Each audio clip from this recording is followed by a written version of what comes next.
오늘은 교회 교육이라는 제목으로 하나님 말씀 함께 나누고 기도하도록 하겠습니다. 이 교회력에 따르면 오늘은 스승의 주일입니다. 특별히 저희 재건교회 총회에서는 오늘을 교육주일로 정해서 교회가 다음 세대를 말씀으로 양육하는 이 사명을 다시 한번 돌아보는 날로 삼고 있습니다. 사람들은 누구나 인생의 길을 가면서 스승을 만나게 됩니다. 학교에서, 가정에서, 또 교회에서 우리는 다양한 스승들의 가르침을 받게 됩니다. 하지만 성경은 우리에게 참된 스승이 누구인지를 분명하게 가르치고 있습니다. 그분은 바로 예수 그리스도이십니다. 예수님은 단순한 지식이나 도덕적인 교훈을 넘어서 우리의 생명을 구원하시고 참된 진리로 인도하시는 영원한 스승이십니다. 오늘 본문은 바울이 사랑하는 영적인 아들 디모데에게 남긴 이 마지막 유언과 같은 그런 말씀입니다. 특별히 이 말씀은 복음의 은혜 안에서 세대가 어떻게 신앙을 계승하고 또 교회가 어떻게 교육의 사명을 감당해야 되는지를 우리에게 분명하게 보여줍니다. 오늘 말씀 통해서 우리 모두가 함께 마음에 새겨야 될 이 복음의 진리를 생각해 보도록 하겠습니다.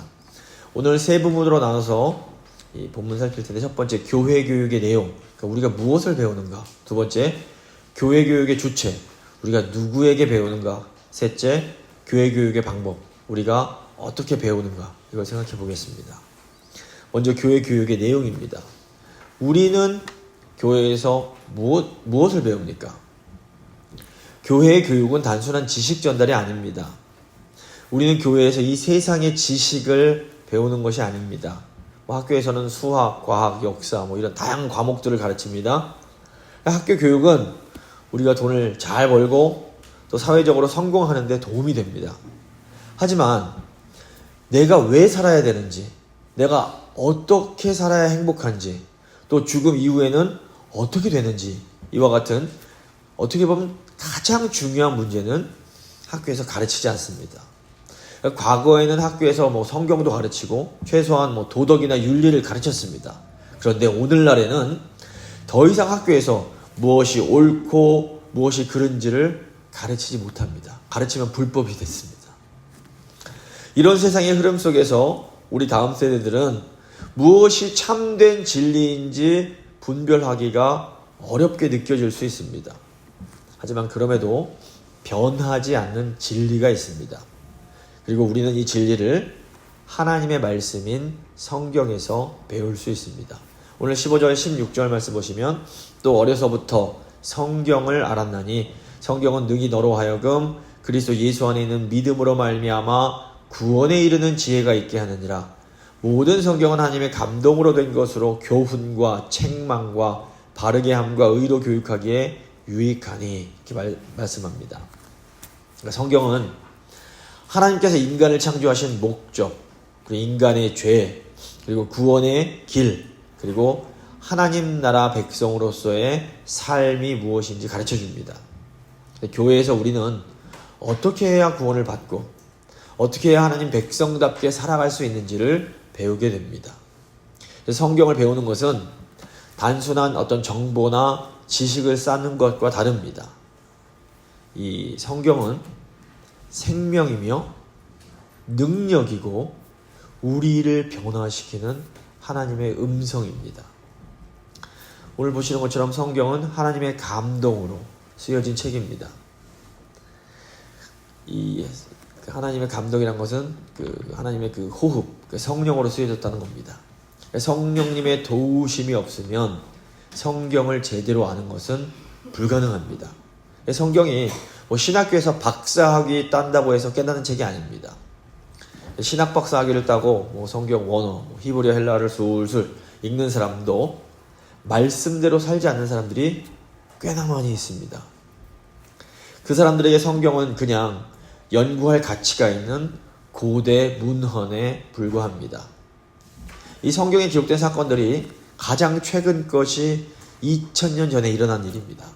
그러니까 신약 성경이 기록된 때가 고조선 망하고 삼국시대 생겨날 때쯤입니다. 그런데 우리가 기억해야 할 것은 그때나 지금이나 하나님은 동일하시다라는 겁니다. 그러니까 성경 속에서 일어났던 그 일들은 지금 우리에게도 똑같이 일어날 수 있습니다. 우리가 성경을 제대로 이해하려면 먼저 이것을 믿어야 됩니다. 성경에서 일어났던 일들은 지금 우리에게도 일어날 수 있습니다.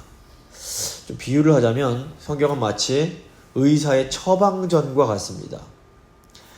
환자가 병원에 가서 의사에게 진단을 받습니다.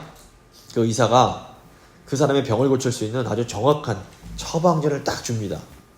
그런데 그 환자가 아이고 감사합니다 하고 약국도 가지 않고 약도 안 먹으면 어떻게 될까요? 아무리 처방이 좋아봐야 아무 소용이 없는 겁니다. 성경도 마찬가지입니다. 성경은 나를 고치고 나를 새롭게 하기 위한 하나님의 처방전입니다. 성경은 살아있는 하나님의 말씀입니다. 히브리서 4장 12절 보시면 하나님의 말씀은 살아있고 활력이 있어 좌우에 날선 어떤 검보다도 예리하여 혼과 영과 및 관절과 골수를 찔러 쪼개기까지 하며 또 마음의 생각과 뜻을 판단하나니. 그러니까 성령님께서는 지금도 이 하나님의 말씀을 통해서 내 마음을 찌르시고 새롭게 하실 수 있는 겁니다. 그러니까 우리가 성경을 믿고 성경대로 살아갈 때에 우리 삶에 변화가 나타납니다.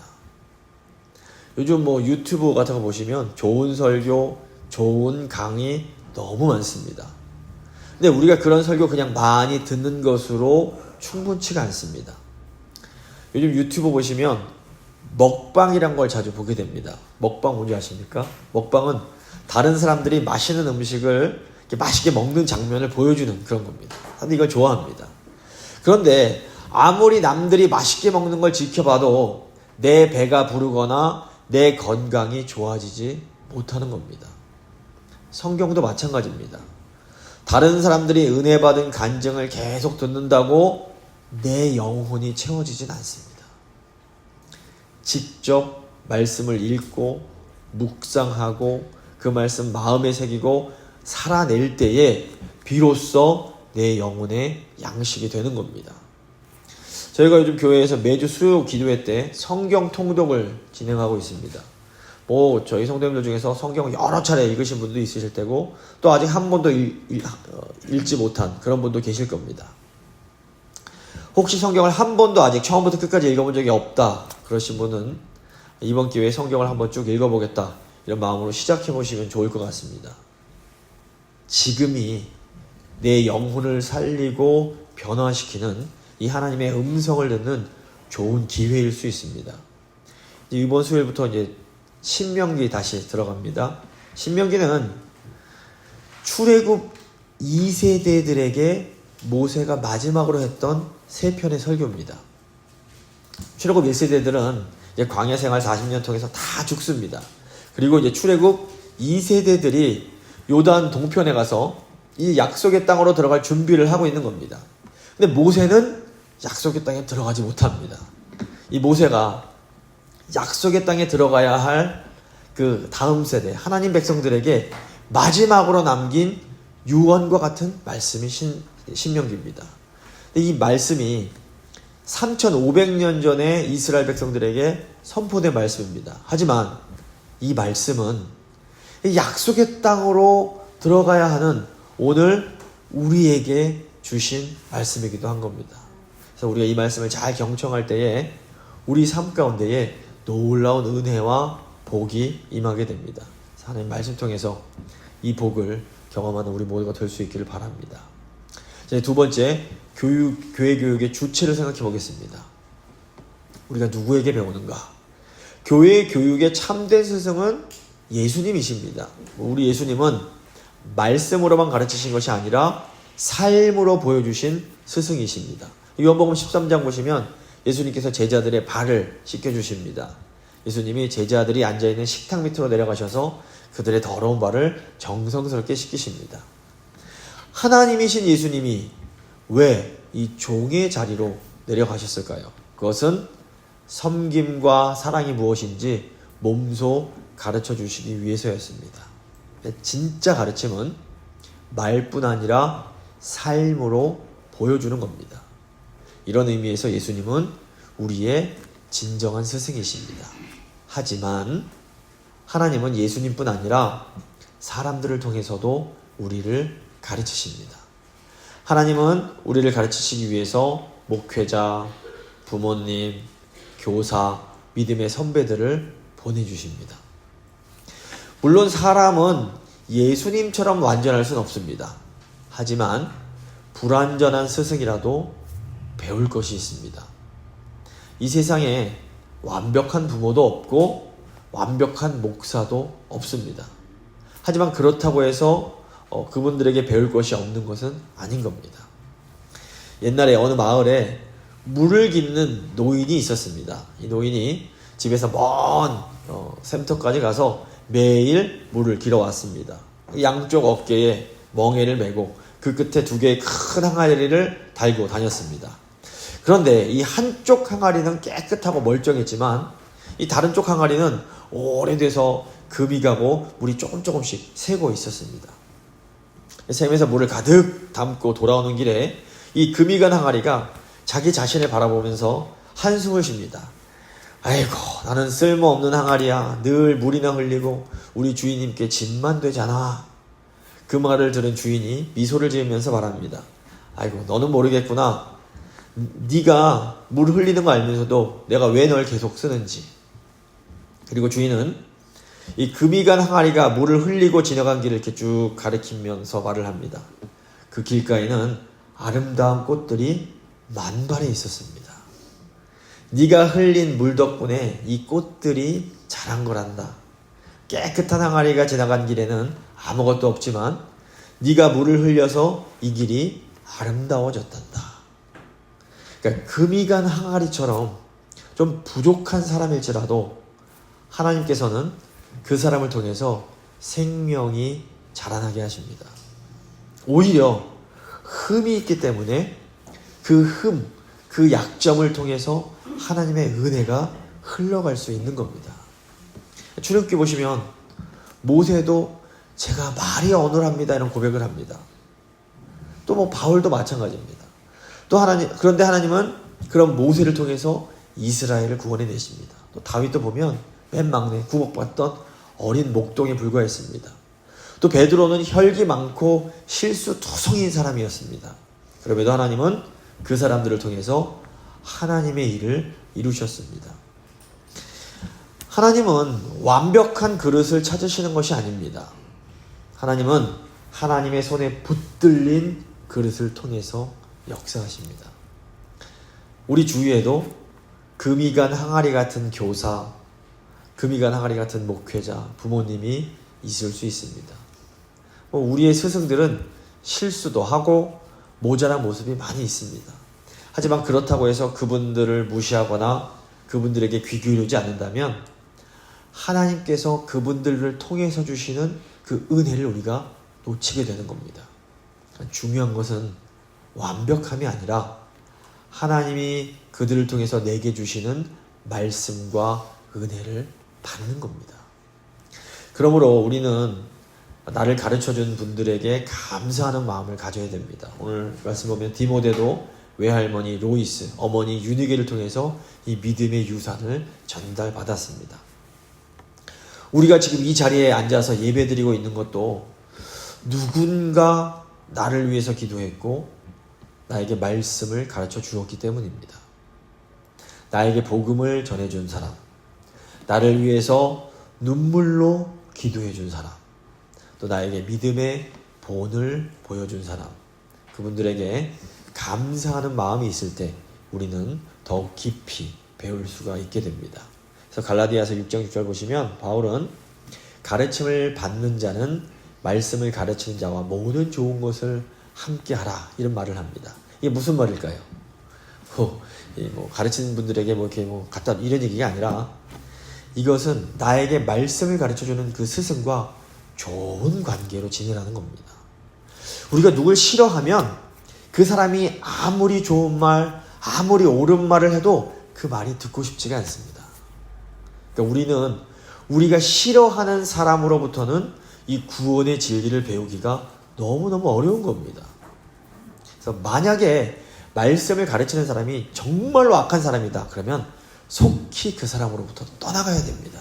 하지만 만약에 나에게 말씀을 가르쳐 주시는 부모님이나 스승님이 정말 주님을 사랑하는 분들이라면 어떤 연약함을 가지고 있어도 용서하며 인내하고 기다려줄 수 있어야 되는 겁니다.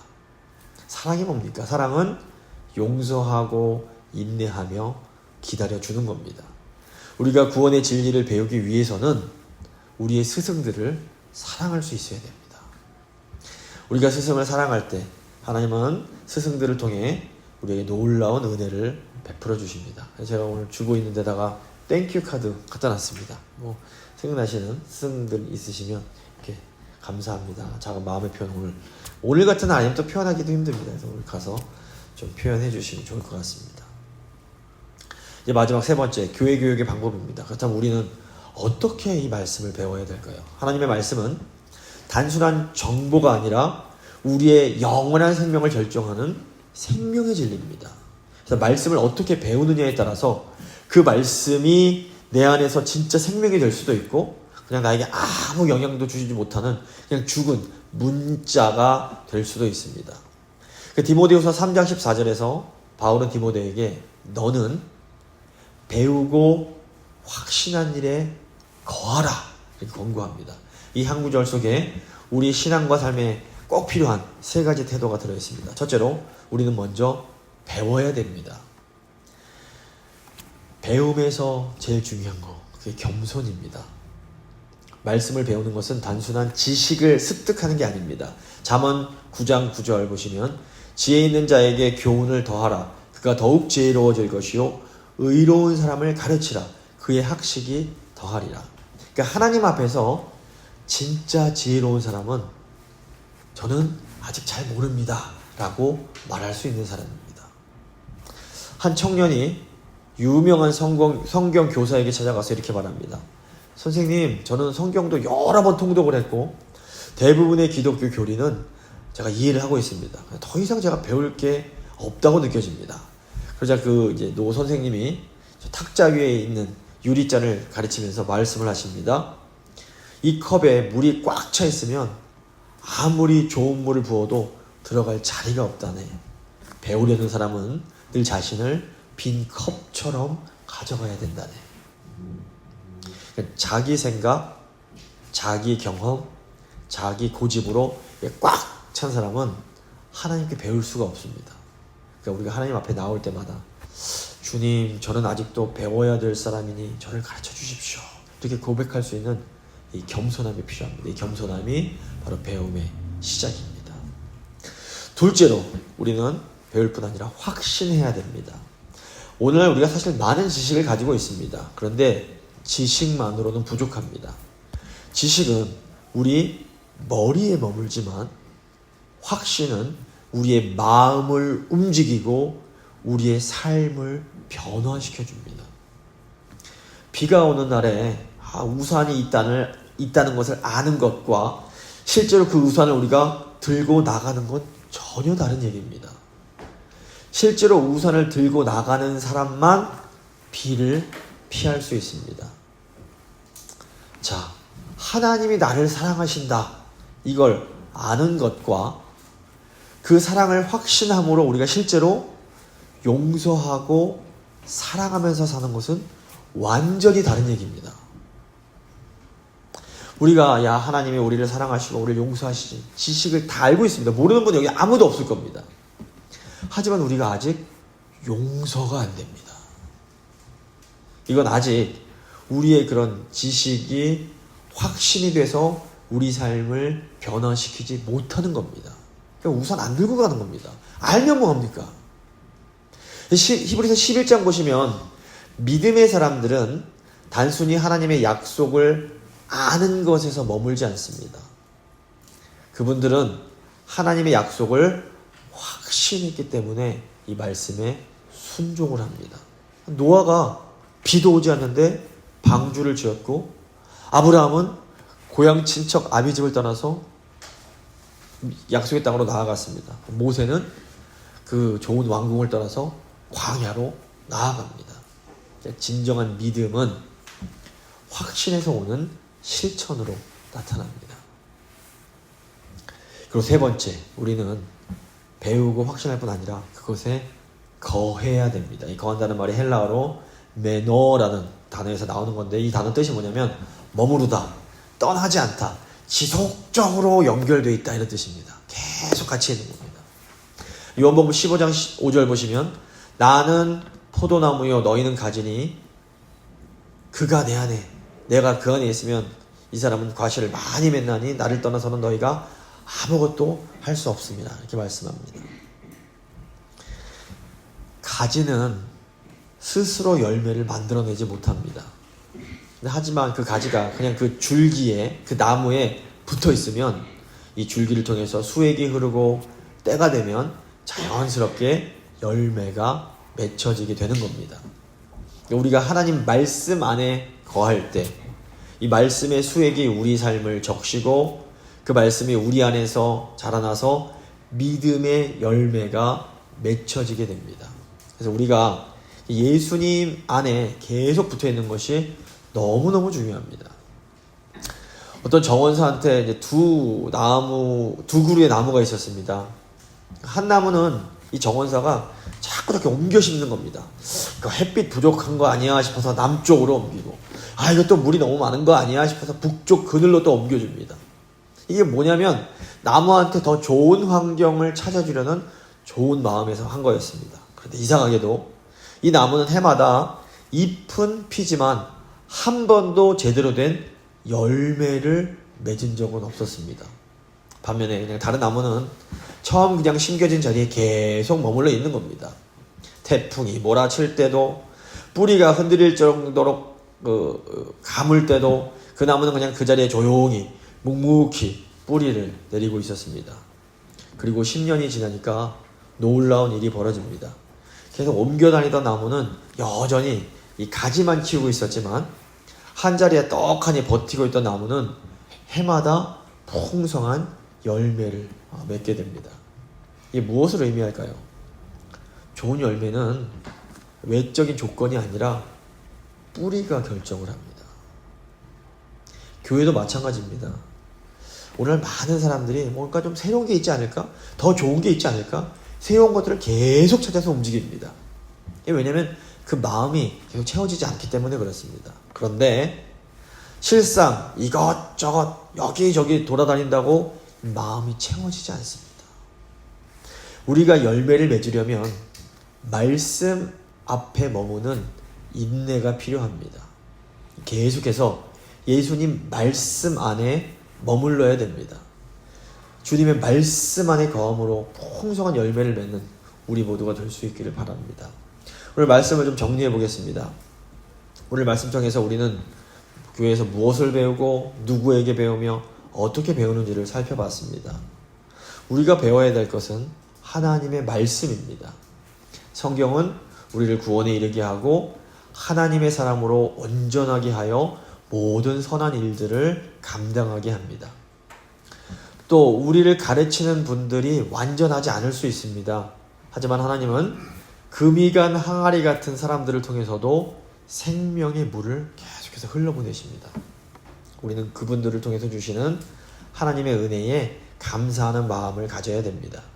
그리고 무엇보다 중요한 것은 이 말씀에 거하는 태도입니다. 자꾸 옮겨다니는 나무는 열매를 맺지 못합니다. 하지만 말씀 앞에 뿌리 내리고 머무는 사람은 반드시 열매를 맺습니다. 하나님의 말씀은 오늘도 살아있습니다.